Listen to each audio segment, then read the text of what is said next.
இன்றைக்கி ஆடி கிருத்திகை. திருத்தணி கோயில் போகலான்னு கிளம்பிட்டோம்.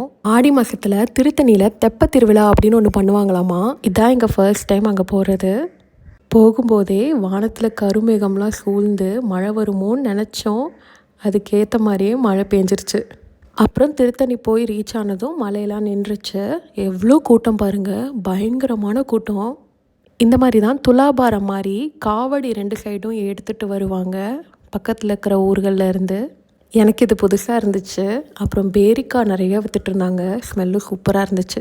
இங்கே இந்த தெப்பம் கோபுரம் பார்த்த மாதிரி இருந்துச்சு. பார்த்தா அவ்வளோ டெக்கரேஷன் பண்ணியிருந்தாங்க. திருத்தணி வந்திருக்கேன், பட் ஒரு வாட்டி கூட தெப்பம் சைடு வந்ததில்லை. அங்கே சுற்றியும் அவ்வளோ மக்கள் உட்காந்துருந்தாங்க. அன்னைக்கு திருவிழாக்கு சிங்கர் வீரமணி வந்திருந்தார். அவர் பாட்டெல்லாம் சூப்பராக இருந்துச்சு. பார்த்திங்களா எவ்வளோ வைபாக இருக்குன்னு. ரொம்ப நாள் ஆச்சு இந்த மாதிரி திருவிழாலாம் நேரில் வந்து பார்த்து.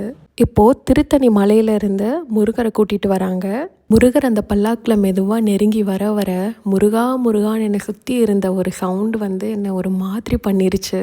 தெப்பத்தில் பல்லாக்கில் வந்த முருகரை உட்கார வச்சு ஒரு ரவுண்டு சுற்றுனாங்க. உடனே மழை வந்துருச்சு. தரிசனத்தை முடிச்சுட்டு திருத்தணி மழை ஏற ஆரம்பிச்சிட்டோம். அங்கே போயிட்டு முருகரை பார்த்துட்டு வீட்டுக்கு கிளம்பிட்டோம்.